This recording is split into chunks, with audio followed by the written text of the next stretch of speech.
Voilà, me revoici toujours en ce vendredi 22 septembre 2023 et là je vous fais écouter donc la suite Gourou et secte et on parle aussi donc de thérapeute. Je vous souhaite une bonne écoute. Ouais, c'était Alors le vraiment. jour où il a écouté les cassettes de ce médecin qui faisait des conférences et des cassettes vidéo, audio plutôt, et Oui, comme j'ai omis de vous dire, vous avez entendu donc les années, hein, donc c'est des années en arrière, hein, ce n'est pas comment dire quelque chose qui s'est fait donc euh, cette année ou l'année dernière, hein, c'est loin derrière déjà. à partir de ce jour-là, il était complètement endoctriné, Endoctriné. Et c'était quoi comme médecin à la base, cet homme? généraliste. Donc c'était un généraliste qui faisait des cassettes. Où il disait quoi dans ces cassettes? Il disait que la maladie n'existe pas, le cancer n'existe pas, il faut régler ses conflits. Donc ça rassurait un peu votre mari. Oui, absolument. C'était le discours qu'il avait envie Mais d'entendre. oui, mais moi je disais, comment tu peux croire ça alors que tu as fait 2 ans de médecine et quand même t'es pas. Tu devrais comprendre que c'est pas possible. Et il me dit si, il y a des résultats, il guérissent des gens, des cancers et tout. Oui, oui, il faisait des conférences et il disait qu'il avait obtenu des guérisons. Il y allait dans des conférences Ah ou ça oui, s'arrêtait? il a fait Ah oui, des vraiment. conférences. Ça s'arrêtait pas qu'aux cassettes, quoi. Il était Ah non, vraiment. non, non, les cassettes, ça durait.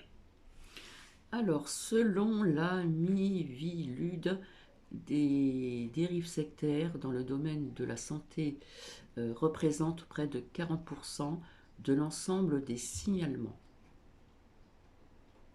Des années.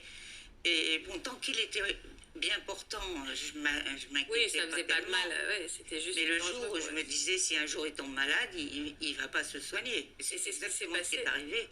Il est tombé malade. Il a eu quoi, C'est-à-dire votre mari? qu'il a eu des petits problèmes urinaires, comme toutes les personnes à la soixantaine, enfin les hommes à la soixantaine en général, ils ont des fois des petits problèmes urinaires. Et il est allé voir un urologue. Oui. Et quand il est revenu, il m'a dit bon, j'ai un petit problème, mais c'est pas grave, ça va se régler. Et donc j'ai dit ah bon, t'as un petit problème, c'est quoi? Oh bon, j'ai un petit adénome, mais c'est rien. Alors j'ai regardé, j'ai dit mais il faut absolument que tu te soignes. Elle me dit oui oui oui, je vois mon neurologue et tout, il me soigne. Mais il s'est pas soigné du tout. C'est-à-dire qu'au départ, il vous a dit qu'il se soignait, Voilà. mais il se Et soignait il pas. m'a caché l'échographie qu'il avait faite à ce moment-là. Donc lui, il savait qu'il avait un cancer?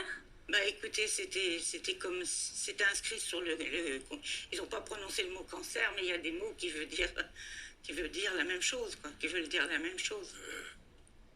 Et alors, donc, Il aurait exactement dû, comme la il mère aurait de dû immédiatement de faire Nathalie. une ponction, tout, et ce que l'urologue qui à l'époque était conscient qu'il était grave, il lui a dit d'aller faire une. Mais malheureusement, ce urologue, il est mort d'une crise cardiaque. Et donc, moi, je l'avais pas su tout de suite qu'il était mort. Je croyais qu'il le voyait, mais il ne le voyait pas. Il continuait à faire ses conférences et voilà, il se soignait pas. Mais il avait prévenu ce fameux généraliste qui donnait des conférences. Il lui avait parlé de son cas.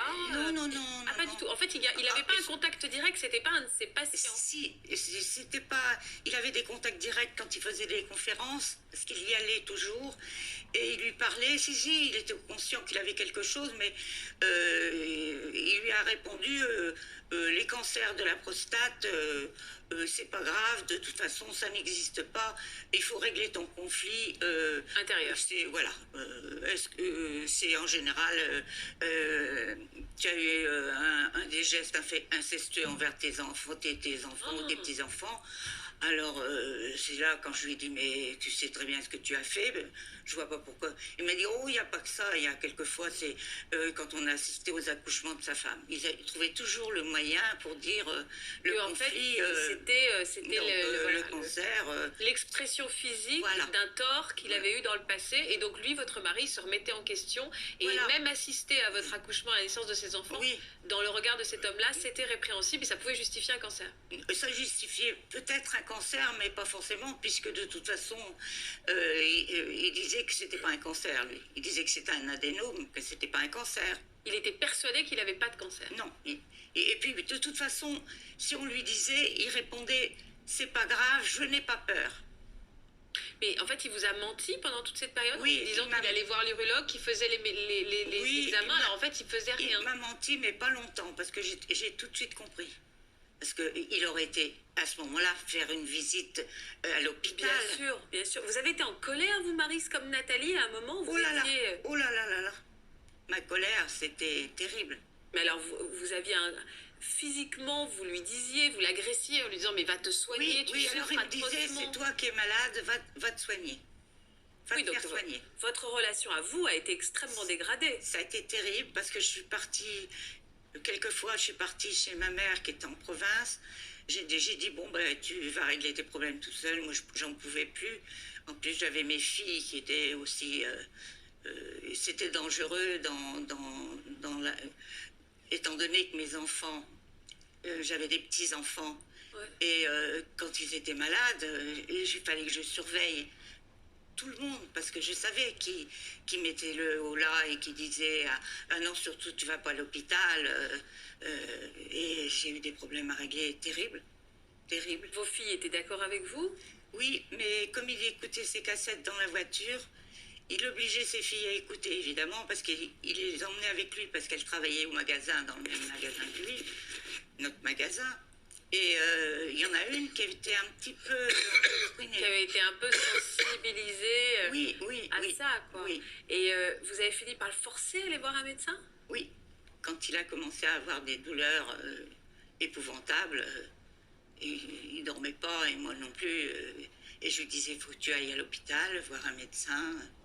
Donc il ne voulait pas. Il a lutté jusqu'au bout pour ne pas y aller. Bah oui, on voit que la mère Nathalie, même, il fallait la drogue. Vous avez pensé à l'assommer un Voilà. peu, à la droguer un peu pour la Et en pousser plus, à il aller ne voulait voir un pas prendre des drogues parce qu'il disait que ça l'empêchait la guérison. En fait, il a construit un système de croyances et de non-croyances très costaud, Oui, un système radical, voilà, donc il se défend des autres systèmes, voilà, c'est ça. et il s'est rigidifié là-dedans, et donc tout ce qui était autour... Absolument, ça comptait pas, ça comptait pas. Il disait même si j'ai un cancer, c'est pas grave, je le vaincrai. Vous lui en avez voulu, hein, à lui, Oh, hein, terriblement. Hein. Terriblement. Et lui, est-ce qu'il était monté contre vous? C'est une Oui, question, oui. Ah oui, aussi. Oh, mais évidemment, vous vous rendez compte. Alors, qu'est-ce de quoi il vous J'ai passé accusait? des mois et des mois, je peux dire des années, parce qu'il est tombé malade en 2001. Après, ça a été jusqu'en 2007, début d'année 2007, il est décédé. Mais de 2001 à 2007, je peux vous dire que j'en ai vu des choses que... J'étais dans une colère après. C'est pour ça que mon mari n'était pas encore décédé. Quand j'ai appris, quand il est allé voir le médecin à l'hôpital, un médecin, un urologue, et quand il l'a vu, il a dit, mais c'est pas possible, vous me l'emmenez, pourquoi vous me l'emmenez à ce stade-là? à cet état-là? Parce qu'il il était dans un stade très avancé? Ah bah oui, il avait les métastases partout. Il avait un cancer généralisé? Oui. Alors, je lui ai dit, mais j'ai pas pu. Et je l'ai traîné pour qu'il vienne vous voir. Alors, le médecin m'a dit, écoutez, je peux pas le guérir, mais il va pas souffrir pendant 8 à 9 mois. Je vais lui faire un traitement. S'il le supporte, il va continuer. Et effectivement, il l'a bien supporté.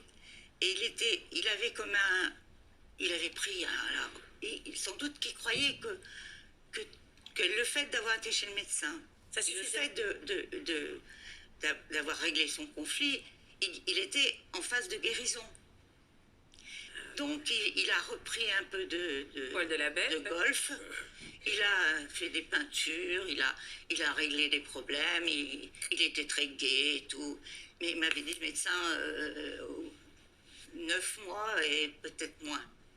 Donc Vous saviez qu'il était condamné, votre moi, tous les jours, je disais, ouais, elle est condamnée, c'est pas possible. Et je ne l'ai même pas dit à mes filles parce qu'elles pleuraient Ah ouais. déjà. Donc j'ai caché le moment où quand j'ai vu qu'au bout de 8-9 mois, il a commencé à avoir un peu mal.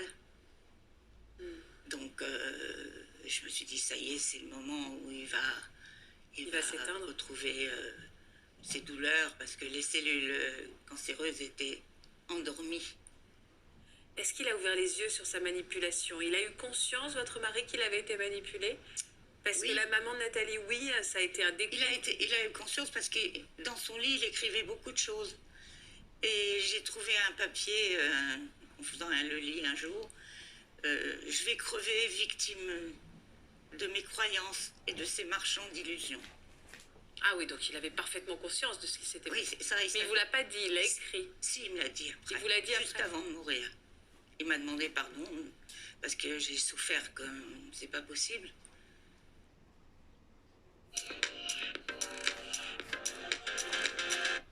Il est retourné vers ce médecin, ce conférencier-là. Il a été à un moment, il a eu envie Non, pas du de tout. lui exprimer sa colère. Pas du tout, pas du tout.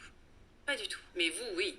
Alors, le combat, j'ai commencé quand j'ai appris qu'il avait cet état-là. J'ai tout de suite été. J'ai déposé plainte en 2004, donc il était vivant. Donc immédiatement. Oui, ah, j'ai pas pu supporter. J'ai dit, c'est pas possible que cette histoire. Donc ça, vous avez suivi, hein, sans le savoir, le conseil de Daniel, c'est-à-dire que même sans attendre l'issue pas dramatique, vous avez tout de suite porté plainte. Oui, j'ai porté plainte. Vous avez été bien accueilli? Oui, j'ai eu la DFI qui a été formidable avec moi. C'est l'association de défense des familles et des D'accord, individus. C'est une des principales assauts de lutte contre les dérives sectaires. Il y a le CCMM aussi, et après il y a beaucoup de petites associations. CCMM aussi, oui. Ouais. J'ai été très soutenue et j'étais content que je dépose une plainte parce qu'il n'y en a pas beaucoup qui le font. Donc, Comment ça se fait qu'il n'y en ait pas beaucoup qui le fassent, justement, qui portaient plainte? On n'ose pas toujours, on n'a Pourquoi? pas Parce toujours qu'on a l'idée. honte? et puis ça coûte cher. On sort d'une emprise mentale, on a le malheur dans la famille. Voilà, c'est Non, ça. tout le monde ne porte pas plainte. Ah ouais. Non, Ça fait peur aussi. ça fait peur. On se culpabilise, on a peur de perdre la personne qu'on aime. Mm. C'est des énormes démarches, c'est coûteux. Oui, ça on a ça dure honte des un années, peu. regardez 9 ans. Et c'est dommage, si on ne porte pas plainte pour soi-même, on doit porter plainte pour les autres. Parce que ce médecin qui utilisait ces méthodes charlatanesques, Charlatanesques. biologie totale, etc., ils vont recommencer. Donc Bien sûr. lorsqu'on stoppe un manipulateur préjudiciable ou un gourou, on fait un travail social pour éviter que le malheur arrive aux autres. Absolument. C'est évident. Il faut faire un signalement à C'est pour ça l'amplitude. que j'ai déposé plainte, que je suis allée. Moi, j'ai fait beaucoup de studios. Enfin, j'ai été à la télévision plusieurs fois. J'ai essayé de me battre pour qu'il soit puni. Mais la punition n'est pas terrible. Hein. Publicité mensongère. Et ils ont osé dire au tribunal que comme il était kiné, il aurait dû comprendre, il avait fait des études, que c'était du charlatanisme. Bon, je m'en contente, mais Vous n'avez pas fait appel? non, j'ai pas voulu parce que j'en pouvais plus. Vous étiez En épuisé. plus, j'ai eu un cancer pendant ma période là. Oh là là. Et Et vous vous êtes soigné, vous? Nathalie, j'ai rencontré Nathalie. Non, non, Je vous sortais aviez de l'hôpital, j'avais fait une chimiothérapie. Donc j'étais fatiguée, je lui ai donné des cassettes parce que j'en avais 80 cassettes. Il avait des cassettes. Qu'est-ce qu'il faut comme preuve quand on doit aller devant la justice pour prouver qu'il y a une manipulation mentale? Nathalie nous disait, j'ai mis 1 an à réunir les preuves. Qu'est-ce qu'il faut comme preuve et quels conseils on peut donner à ceux qui se retrouvent dans cette situation et qui voudraient en accumuler? Il faut réunir tout ce qu'on peut. Ben oui. Tout peut être preuve. Les mails, tout. les SMS qu'on peut J'avais un enregistrer par voie dossier d'huissier, terrible. les écrits, Mm. des témoignages de témoins qui peuvent Oui. faire des attestations. En fait, il faut constituer un dossier sur tout ce qui se passe. Il ne faut pas hésiter à avoir trop de preuves même. On a vraiment besoin de ça pour le jour où on porte plainte, pouvoir montrer au magistrat, au procureur de la République qu'on a vraiment J'avais un des dossier éléments. Voilà. énorme. Donc ce qui manque dans votre dossier, je ne sais pas pourquoi, parce que chaque dossier est spécifique. Oui. Et pour discuter un dossier, il faut connaître le dossier. Oui. Et ce qui manquait dans votre affaire, c'est le fait qu'il n'ait pas été condamné pour exercice illégal de la médecine. Eh oui. Voilà. Et c'est Ça, ça. c'est Donc très il clairement. continue à exercer aujourd'hui, cet Et homme-là? il s'était radié du Conseil de l'ordre. Oui, mais ils font ça de manière sauvage. Oui, c'est ça. On peut faire un Bah oui, thérapeute bien sauvage. sûr. Donc il continue à exercer aujourd'hui, cet homme-là? Non, parce qu'il a eu un AVC. Comme j'ai dit, il n'a pas réussi à régler son conflit. Il n'a pas réussi. On en sourit parce que vous le dites avec humour. Donc on se dit que parfois, c'est terrible, on se dit que la vie est un peu bien faite. C'est terrible, c'est terrible. Je voudrais maintenant qu'on accueille, si vous voulez bien, deux femmes qui sont Claude et Corinne qui vont venir nous rejoindre, nos invités qui vous écoutent attentivement depuis tout à l'heure et vous allez comprendre pourquoi. À toutes les deux, j'imagine que vous êtes très émues en écoutant nos témoignages depuis tout à l'heure et que vous vous reconnaissez aussi, même de façon un petit peu différente, mais vous êtes tombées également sous l'emprise d'une femme, puisqu'au départ c'est une rencontre qui vous a fait basculer. Avec qui, Corinne? En fait, une rencontre, j'allais à l'école et c'est la mère d'une amie d'école tout simplement qui a commencé à nous amener des magazines religieux.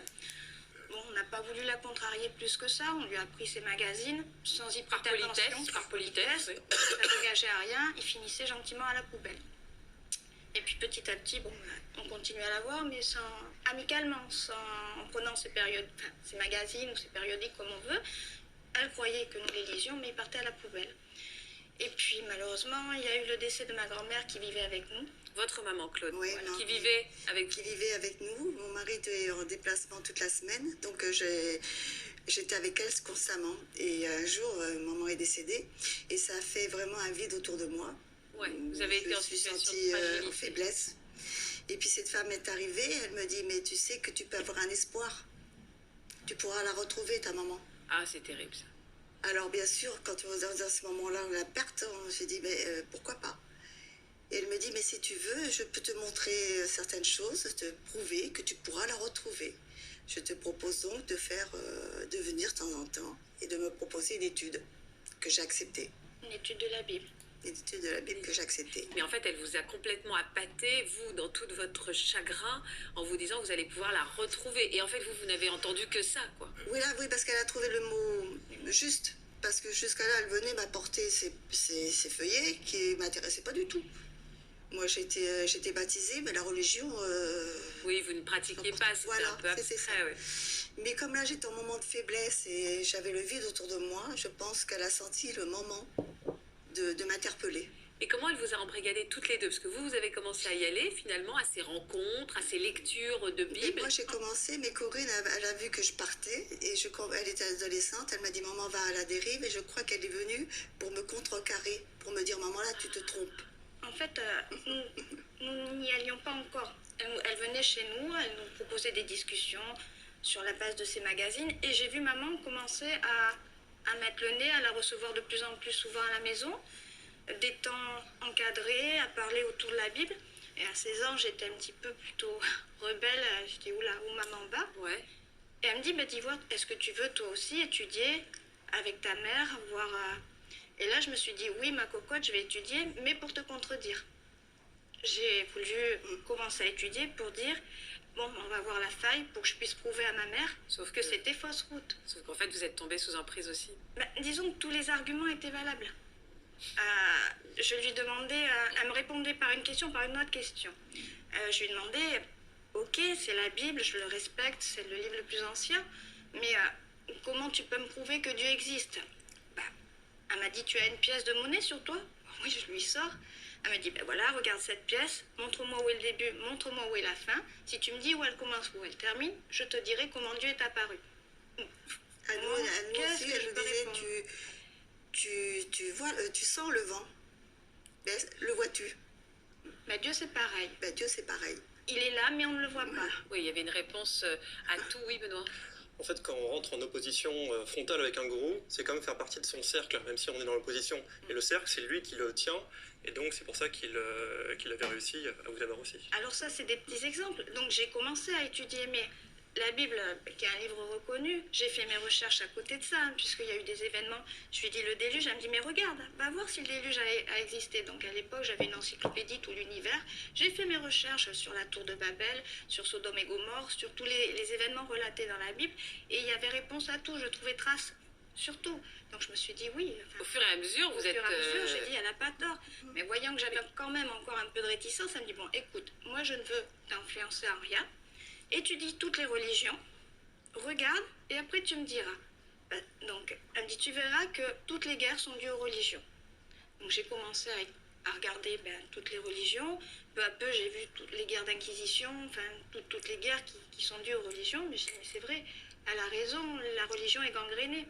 Donc elle me dit, tu vois, nous, ce qu'on fait, on étudie, mais on se base que sur la Bible. Donc, tu ne devras pas tuer, on ne va pas tuer.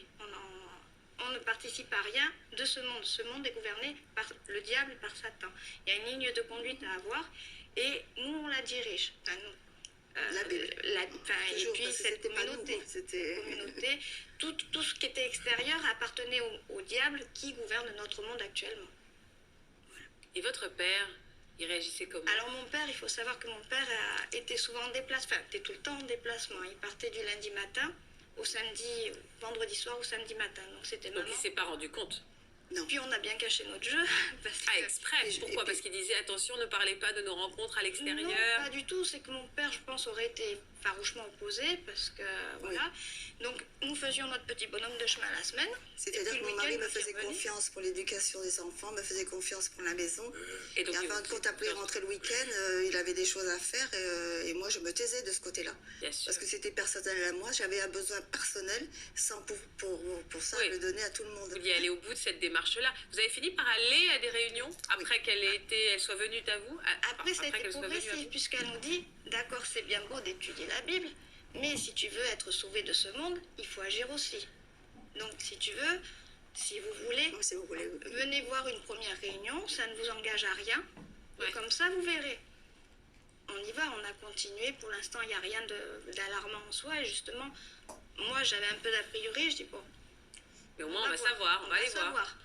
Et c'est vrai que quand on est arrivé, moi je me suis mis au fond pour bien observer tout. Il n'y avait aucun symbole religieux sur les murs, tout était très, très cosy avec de la moquette, les gens très, très chaleureux. Et toute classe, il y avait des cadres, il n'y a rien de péjoratif dans ce que je dis, mais il y avait Toute toute classe classe sociale. confondue. Donc je me suis dit, si il n'y a pas que des personnes fragiles, Ouais. entre guillemets, j'aime pas cette expression, puisque vu mon expérience, ça serait un peu mal placé, et encore, de dire ça. Mais donc j'ai dit, bon... C'était pas l'image que vous faisiez d'un voilà. groupe sectaire, Non, quoi, non, finalement. non, pas du tout. Puis voilà, chaleureux, il n'y avait rien à dire de ce côté-là. Parfois, on peut être même très costaud psychologiquement, mais quelqu'un qui met toute son énergie pour essayer de vous manipuler insidieusement, intelligemment, il finit par arriver parfois à son Ben, but. c'est ce qui s'est passé, quoi. Donc petit à petit, on a assisté aux réunions. Ouais. Et après, cette étude nous a montré que ce monde, comme je l'ai dit tout à l'heure, est gouverné par le diable. Donc il faut éviter d'avoir du contact avec ces personnes. Autrement, on fait l'apologie du diable. Si, Mais quel était le but? À un moment, on vous a essayé de vous soutirer de l'argent. non, pas du tout. Ça fonctionne par offrande volontaire. On fait appel, voilà. Justement, là encore, on nous Oui, dit que ça parce n'a que, rien de sectaire. Moi, on m'aurait demandé de l'argent. À l'époque, j'aurais dit, oh là, je rentre dans quelque chose de mal. Mais là, c'était plus sournois. On vous dit, vous donnez ce que vous voulez. La boîte à offrande est au fond de Voilà, la oui. salle. Vous donnez- Si vous les donnez et vous participerez à la bonne Donc œuvre. vous rentriez dans une communauté, vous Voilà, étiez une vraiment communauté. là-dedans, dans une communauté dans laquelle vous avez fini par faire des rencontres. Ben, tout à fait, puisque à force d'entendre, je me suis dit, et puis on arrivait, c'était les derniers jours, ce monde est censé être condamné sous très peu de temps. Donc, ouais, on a commencé à faire des rencontres. Moi, je me suis liée d'affection, d'amitié plutôt, avec une jeune comme moi qui étudiait aussi. Je l'ai considérée petit à petit comme ma meilleure amie, même une sœur de cœur, on peut dire. Et puis un petit groupe de jeunes bien sympathiques. Et on a continué du coup à sortir rien qu'avec eux. Et puis ça s'est fait tout doucement, quoi. Un homme aussi, vous avez rencontré? Et j'ai rencontré un homme, voilà. Cet homme donc s'avérera être mon mari plus tard. Très sympathique, donc sachant que je n'ai plus de contact à l'extérieur, puisque je ne veux pas me mêler au monde, entre guillemets, et que c'est censé être la vérité. On sort, et puis avec le temps, la jeunesse, il y a eu un petit penchant pour ce jeune homme, à l'époque.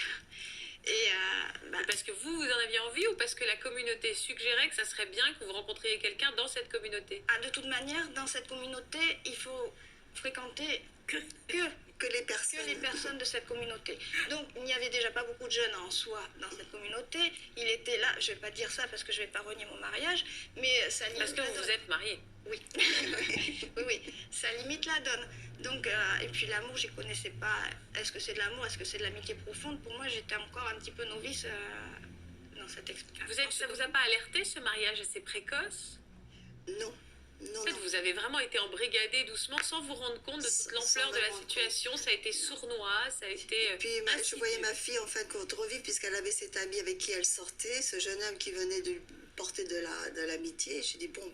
Puis moi j'étais rentrée quand même, j'avais mis le pied et, toutes les semaines on me faisait étudier et toutes les semaines mon cerveau enregistrait et il vous donnait des choses tellement convaincantes Ouais. que au bout d'un moment vous êtes plus objective quoi, vous continuez. Il ressemblait à quoi ce mariage?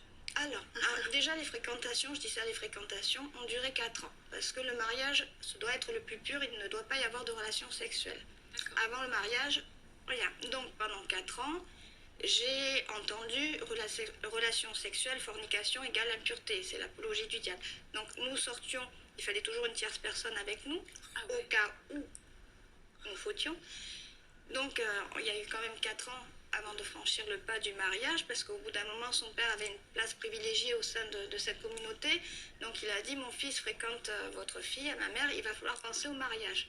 Soit, moi, ça n'allait pas changer mon problème, puisqu'en fait, mon mari faisait un BTS, nous n'avions pas les moyens, la maison de mes parents était assez grande, nous allions vivre chez eux. Donc moi, j'ai vu mariage, belle robe, fête, enfin, j'ai pas vu plus loin que le bout de mon nez. Sauf que pour se marier, il fallait être baptisé aussi. Donc on s'est fait baptiser. Je me suis mariée à l'âge de 22 ans, j'ai divorcé à 26 ans. Et c'est ce mariage qui a fait ouvrir les yeux enfin à votre père, quand même?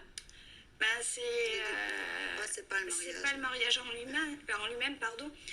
Où mon père a vu que, au final, j'étais peut-être pas si heureuse que ça, quoi. Vous dites l'issue, ça m'a mené, c'est-à-dire? Tout simplement, il y a eu de plus en plus...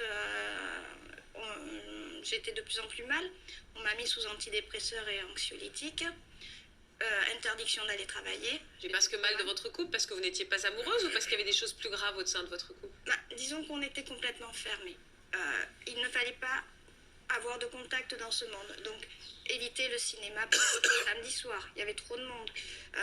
J'ai même été très loin, puisque tous mes disques que j'avais, pour qu'il n'y ait pas de paroles sataniques, j'ai tout jeté. Je me suis coupée des amis que je pouvais avoir avant, puisqu'il faut rester entre nous, puisque comme à l'époque de Noé, ils étaient qu'entre eux dans l'arche. Donc là, c'était une arche symbolique où nous sommes tous ensemble. Mais ensuite, il y a eu 2 incidents. Je m'étais attachée à des personnes. J'ai eu un ami au sein de cette communauté qui a malheureusement mis fin à ses jours parce que lui-même n'a pas écouté tous les principes. Et là, du coup, ça m'a fait très mal. Et quand j'ai vu les réactions de ces personnes en me disant « il s'est suicidé, il ne sera pas ressuscité, c'est un blasphème à la vie », là, ça m'a fait mal. Je dis « mais où est l'amour tant décrié? On dit que Dieu est amour. Là, quelqu'un qui est mal dans sa peau arrive à se tuer en se mettant une balle dans la tête, un jeune, et on va encore l'accuser. » Je dis « non, ça coupe. Il faut être en accord à ce qu'on dit. Si Dieu est amour, comme on nous le dit, il ne tolère pas ça. » Déjà là, ça commence à me mettre un petit peu un coup derrière les épaules. Et ensuite, mon amie, ma meilleure amie de l'époque, m'a annoncé que elle partait sur Paris, elle quittait ses enseignements, ça ne correspondait plus. Et là, je me suis retrouvée toute seule, avec ma famille, ma mère. Mais symboliquement, j'ai plongé complètement, parce que tout tournait autour de ces réunions, tout tournait autour de la Bible, il n'y avait rien d'autre à côté, je ne travaillais plus. Donc ça, vous avez ouvert les yeux, à ce moment-là, vous avez ouvert les yeux? Non, parce que j'avais toujours, à mi-clos, on va dire. J'ouvrais les yeux que ça ne correspondait pas à ce que j'attendais, mais j'avais toujours cette notion de fin du monde, de bannissement, que c'était la vérité. Tout était confus dans ma tête. Ça s'est terminé par une tentative de suicide. C'est ça. Sous anxiolytique, j'avais tout à portée de main. J'ai pris les cachets et j'ai dit stop, je ne veux plus entendre. Vous en trouviez plus. Et là, mon mari est intervenu parce qu'elle a fait appel à son père à ce moment-là. Et là, mon mari a dû voir que quelque chose se passait pas bien. Donc moi, il m'a dit attention, faut que ça s'arrête parce que c'est à coup de fusil que je vais y aller. Donc on a emmené ma fille à l'hôpital et là, mon mari a commencé à prendre les choses en main. Et moi, j'ai quitté carrément cet organisme parce qu'il y avait déjà, il y avait des choses là-dedans qui me demandaient de faire que moi, j'avais pas du tout envie de faire. Comme quoi? je vais pas... Participer à certaines actions voilà. qu'il est communément... Enfin, Il y a qu'on fait une manière souvent. de vivre aussi qu'il m'a posée, Ouais. qui n'était pas du tout la mienne. Vous n'aviez pas réalisé la détresse de votre fille? Si, je l'avais réalisée, mais elle était mariée. Elle m'a pas dit, maman, j'en peux plus. Elle m'a pas dit, maman, elle m'a rien dit. Donc c'est difficile à une mère après, une fois qu'elle est mariée, de dire, attends, là, il y a un problème, il faut que tu fasses quelque chose. Il y avait un vrai Elle m'en lavage aurait de parlé. cerveau. Vous étiez comme des automates toutes les deux?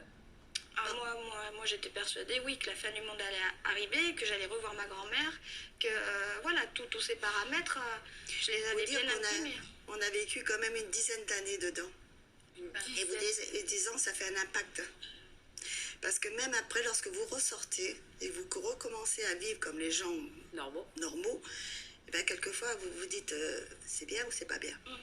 On met quelques temps encore à un vraiment... peu perdu. Ouais. Mais dans votre histoire et dans celle des deux autres dames, il y a toujours un peu cette même façon de faire du gourou. Il y a une difficulté, il y a une faiblesse, il se jette dessus, il séduit, ça vient du latin seducere, conduire à soi, et son but, c'est sa glorification au gourou. Oui. Ensuite, il casse ce qu'il y avait avant, et il reconstruit une personnalité automatisée en fonction de ses désirs, de ses volontés, et donc la personne est manipulée, et même malheureusement parfois peut elle-même entraîner d'autres personnes là-dedans. Ah bah oui, Justement, c'est sûr. il nous disait, voilà, il faut revêtir, entre guillemets, la nouvelle personnalité, puisque notre ancienne personnalité, fallait la laisser derrière, elle appartenait au monde. Donc, à force, il faut faire le bien, il faut avoir cette ligne de conduite, mais voilà. Comment ça se passe le retour à la vraie vie après? On change tout, on veut tout. Alors là, on Comment revit. ça se passe? On revit. On revit? On revit, on retrouve les... Par contre, lorsqu'on va chez nos amis qui ne font pas partie de ce même groupe, eh ben on les retrouve. On ose faire les choses avec eux. C'est fini, on a enlevé le carcan. En fin de compte, on est dans une camisole. Et on a peur aussi un petit peu, parce que Pour moi, ça a été plus la difficile. peur, oui, parce qu'on n'a plus de béquille mentale, on n'a personne derrière soi. J'ai un petit peu disjoncté quand même, parce que... C'est-à-dire? Parce que j'avais plus aucun repère. J'ai eu l'impression d'atterrir sur la planète Terre et de rien connaître au monde. Donc j'ai commencé à avoir des réseaux sociaux pour essayer d'avoir des personnes, des amis entre guillemets, parce que j'avais plus personne en fait. À part ma famille, je n'avais plus Faut personne. tout réapprendre On à est vivre. naïf. On est naïf aussi. Et voilà, sur ces réseaux sociaux, on est bien placé pour savoir à l'heure actuelle, maintenant avec le recul, qu'il y a un peu de tout et de rien. Oui, et que c'est moi, pas la j'ai vraie vie. encore mon côté fleur bleue à faire confiance en tout le monde. Il y a un retard de maturité aussi, il y a un retard de rapport au monde. Voilà. Vous étiez déconnecté complètement du monde J'avais l'impression réel. d'être un extraterrestre. D'ailleurs, au cours de certaines discussions, j'avais un ami, il me demandait quels sont tes goûts musicaux. Mais je ne savais même pas les goûts musicaux qu'il y avait. Il Vous disait n'écoutiez plutôt pas, rap, R&B. Je dis, mais je sais pas. Je sais pas, Je sais ouais, pas. c'est ça. J'ai tout jeté. Quand on est enfermé sur une île déserte, le seul moyen d'aller au continent, c'est de prendre le bateau. Donc c'est difficile, c'est dangereux, il faut en effet, mais une fois qu'on aborde le continent, qu'on retrouve la liberté, là on peut respirer. Il faut mieux quelques lingots d'or à la surface qu'un trésor dans les abysses. Comment on peut se reconstruire? Comment on se reconstruit? Ça passe par quoi, Benoît, après que l'un de nos proches était sous emprise ou que c'était soi directement? Alors on peut se reconstruire, il y a l'espoir de ça pour toute personne, heureusement. C'est très long, très difficile. On se reconstruit par un travail psychologique. On se reconstruit par obtenir réparation du préjudice qu'on a pu obtenir en passant par des avocats. Et remporter les statuts de victime, oui. Voilà, on se reconstruit avec ses amis, avec sa famille, avec qui on reprend contact. Sinon, on peut faire appel à des médiateurs ou à des associations qui peuvent aider. Oui. On se reconstruit en vivant, simplement, normalement, en faisant du sport, en reprenant sa vie, en retrouvant une vie professionnelle et de l'intérêt des nouveaux projets, en fait. Oui. Et plus le temps passe, plus on finit quand même par réussir à se construire autre chose. Il vous a fallu un temps de reconstruction, Nathalie? Oui, je pense. En fait, moi, je n'avais pas vraiment réalisé que c'était une manipulation mentale, puisque je l'ai découvert vraiment en faisant l'analyse par rapport au décès de maman et avec, en faisant le lien avec ce qui s'était passé avec maman. Donc, c'était quand même une vingtaine d'années plus tard. Oui, je pense qu'il faut une reconstruction, mais je pense qu'elle n'est jamais totale. On garde des lacunes, on a un rapport au monde qui est différent. Vous vous sentez encore fragile Au-delà Oui, du décès de oui, une votre certaine maman, naïveté, comme elle parlait, voilà, comme elle me disait, effectivement. Et puis je pense sans doute une culpabilité, peut-être la honte, etc. Enfin bref, c'est très difficile d'en parler, de le faire savoir. On a vécu autre chose qui est tout à fait incompris. Et puis en général, il y a le regard des autres. Si on en parle, on nous dit, mais voilà, tu as été faible, tu es rentrée dans ce genre de Pourquoi choses. vous avez décidé justement... Pardon, Corinne. Oui, c'est l'étiquette qui m'a suivie très longtemps, cette étiquette De faiblesse. faible petite. Justement, pourquoi vous avez décidé d'en parler aujourd'hui tous? Ben, parce que du coup, moi, mon chemin de vie a été assez chaotique, je vais dire. Et longtemps, mes proches m'ont considérée comme quelqu'un de faible. Donc il a fallu du temps, mais progressivement, j'ai eu des personnes sur mon chemin qui m'ont élevée ou moins, mais bon, qui m'ont permis d'être ce que je suis aujourd'hui. Et je voulais témoigner aujourd'hui pour montrer non, c'est pas de la faiblesse, c'est que ça peut arriver à n'importe qui, voilà, c'est n'importe quand. Et même des fois, si, mais moi à la base c'était pour prouver l'inverse, eh ben, ça s'est retourné contre moi, puisque j'ai mis les deux pieds dedans aussi. Et voilà. Maryse, pourquoi vous avez voulu témoigner, vous? Parce que j'ai pensé que plus on en parlait, peut-être que ça donnerait confiance aux gens pour déposer plainte. Déposer plainte le plus tôt possible, Bah c'est ce que Daniel vous a dit. Hein. Et il y a eu beaucoup de morts avec cette méthode. Beaucoup de morts.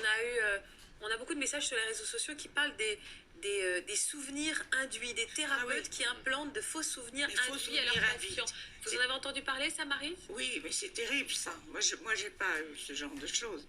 C'est quoi exactement, dans les souvenirs induits? Les faux souvenirs induits, c'est un thérapeute, psychologue, médecin ou autre qui lance des choses alors qu'il ne le sait pas. Il lance des hypothèses qui s'avèrent fausses. Par exemple, un thérapeute dit à son patient « Ah bon, votre père a été un peu dur avec vous ? Ah oui, une fois il m'a mis une baffe. Ah, donc il est violent. Ah, bah il faut lui faire un procès. » Vous voyez qu'on arrive très vite à une insinuation de choses, et donc par quelqu'un qui cherche à prendre du pouvoir sur vous, à vous couper du monde extérieur et de vos amis, famille. C'est une sorte de technique extrêmement perverse pour y arriver. Parfois ce n'est pas conscient. C'est pour isoler en tout cas, voilà. Toujours. Parce que ça passe par ça. Oui, le faux d'induit, c'est terrible parce qu'on avait dit en France qu'il n'y aurait jamais plus du tout trop ce procès où des gens avaient été accusés de pédophilie. En réalité, actuellement, c'est une méthode de faux d'induit, ça fait des États-Unis. Il y a 20 ans, ça fait des ravages. Aujourd'hui, ils ont arrêté là-bas. Et nous, en France, ça fait 10 ans qu'on a des psychothérapeutes charlatans qui prétendent que le jeune homme, la jeune femme qui vient les voir... Donc voilà, ça fait quand même 37 minutes et quelques. J'ai coupé un petit peu parce que bon, ça serait vraiment trop long.